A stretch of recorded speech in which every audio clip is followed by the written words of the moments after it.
Mario with MIA Microflight. Today is Saturday, January the 31st, 2026. I just did a short video, but unfortunately, when you do a short video, you only have 3 minutes to discuss the things that you want to discuss. So I decided to do a regular long video, and hopefully, people that watch the short will also watch this one here. I am going to refocus some of the things that I said in that video, or rehash some of those details. Uh, First of all, I've had people once I did these modifications and upgrades. I had a few people wanting these upgrades, and then that amount of people has grown, to where people have noticed my upgrades and they want these upgrades. But I am telling people not to buy any upgrades, including my own, until the issues with the flight controller are resolved.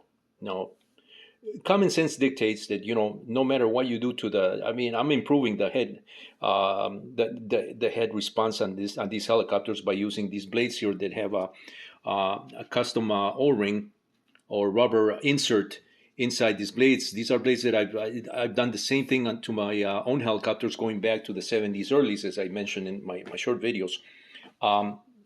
To provide damping on the rotor head.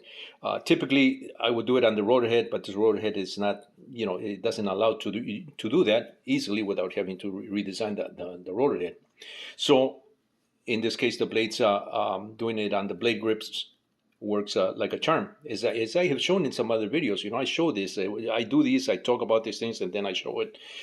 So there's no question about these things. People have noticed that. I've also, re-employed my own tough landing gear that I use on my own helicopters back in 2000, and I also revamped these landing gears to make other products much better and provide better protection for these other micro helicopters that came out in around 2000. Around those early years of what I call the micro heli revolution. So all these things that I've done to this helicopter, this does protect my helicopter a lot better. Yes, these blades are going to provide a much more smoother rotor head. Yes, you're going to have a tail guard also at the tail to protect that. And yes, even this modified blade here that I'm employing here does make the helicopter, it does take the helicopter to another level, provided the flight controller it works properly. Now, the issue with these helicopters, the C-189 in particular, because I haven't flown the other helicopters. I do have some other ones from Sierra, but I only flew them one time. I have not flown them enough to say with reassurance whether the flight controller also has the same issues that this one has. But from all the videos that are also out there, this C-189 seems to be the more prominent with these flyaway issues, or with the barometer sensor, that it's not, it has sometimes a mind of its own. Which is not acceptable. If you're watching this video and you're somebody that's considering this, don't boycott the company, but demand. Put in comments, and if you're in some kind of a forum or even at the RC era users groups, put it in the comments there that you want a much better flight controller. My suggestion and opinion, the way I like doing things, is I would not use a barometer or an optical flow sensor. I would just use gyro for tail control and gyro for pitch and roll on these helicopters, and let the user have full control over the throttle, which is the key element in these things. I mean, it's, having the computer have that control and these things going out of whack. It's number one. It's dangerous, because you can get hurt. Number one, personal safety. You can damage other things in the process if you're not flying outdoors in an open area, and you can damage the product ultimately. The product. Luckily, for all the crashes that I've had with this in flyaways and just killing the helicopter via the stop button, have landed have have only done minimal damage to the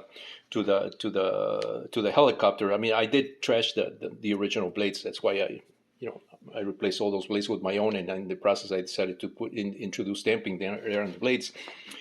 And my landing gear has provided a great deal of protection for this open frame, if you will, without the canopy, which is sitting here. I don't plan on using that until I can get this back in working order.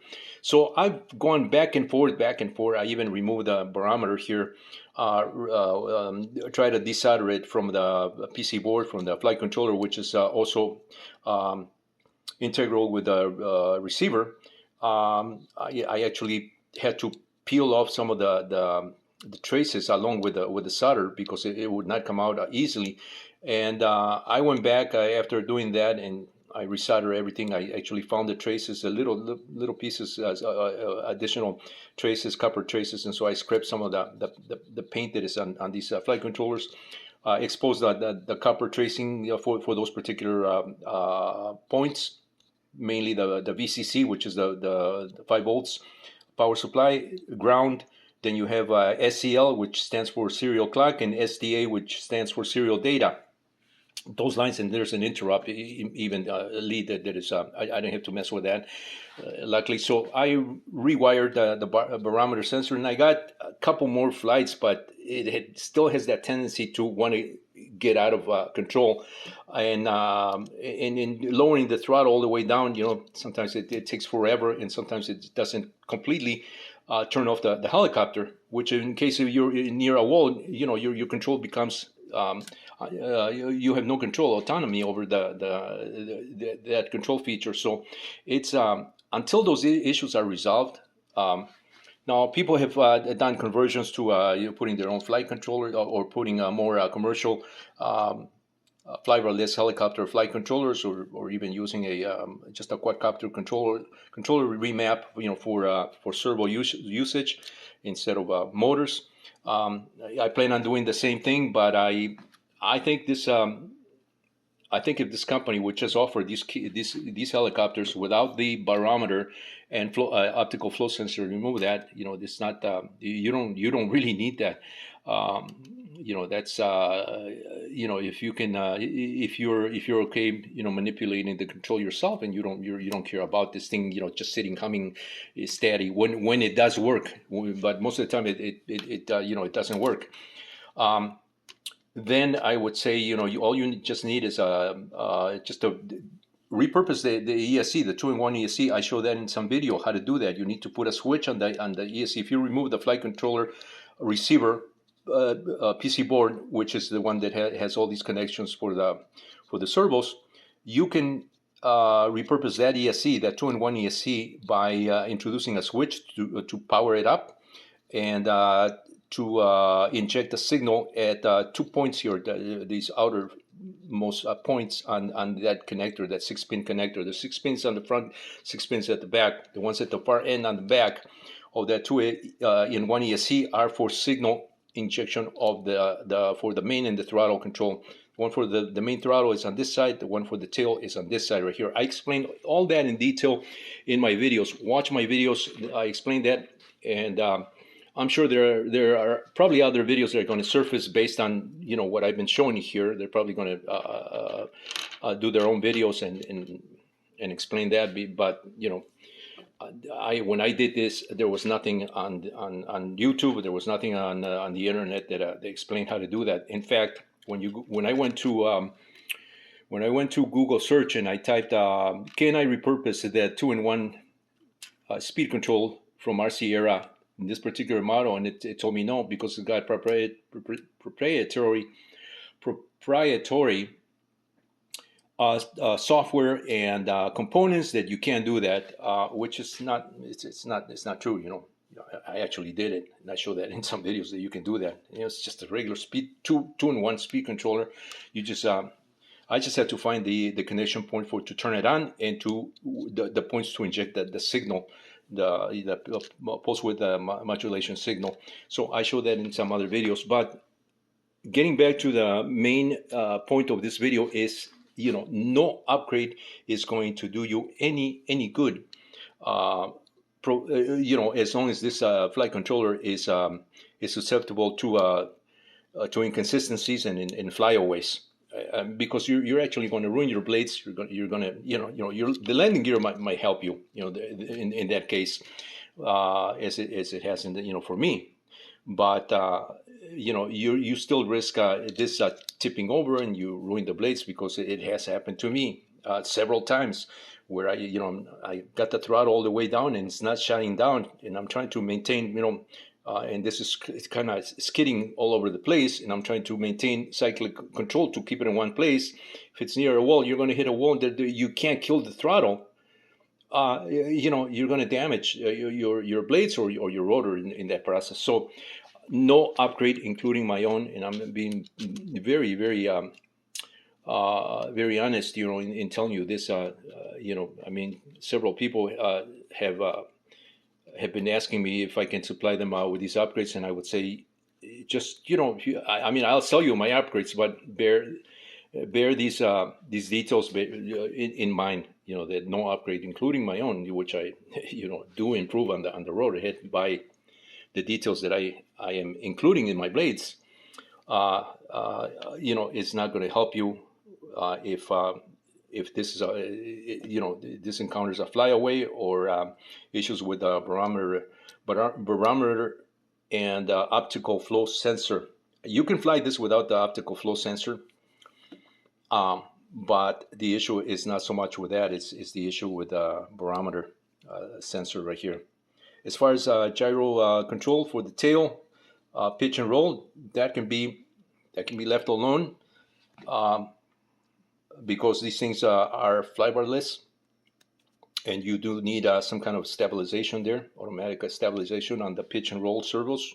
In this case, 120 degree collective pitch setup.